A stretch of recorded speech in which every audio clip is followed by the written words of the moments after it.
Desktop স্ক্রিনে keyboard আনার জন্য উইন্ডোজ বাটন এটা প্রেস করে ধরবে, দিয়ে আর প্রেস করবে। এখানে রান এটা ওপেন হয়ে আসবে এবং এখানে লিখবে OSK।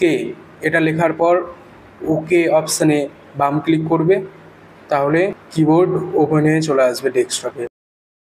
2 নম্বর, টাস্ক বারে রাইট ক্লিক করবে, তারপর শো টাচ কিবোর্ড বাটন এখানে লেফট ক্লিক করবে, আর এই সাইডে দেখতে পাবে টাচ কিবোর্ড চলে এসেছে, এখানে ক্লিক করবে, তাহলে কিবোর্ড অন হয়ে যাবে।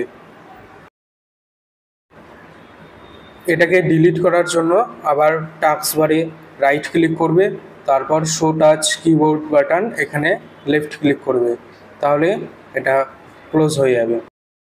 3 নম্বর, কিবোর্ডে উইন্ডোজ বাটন আর কন্ট্রোল বাটন এই দুটো বাটন প্রেস করে ধরে থাকবে, দিয়ে ও বাটন প্রেস করবে, তাহলে ডেস্কটপ স্ক্রিনের মধ্যে কিবোর্ড চলে আসবে।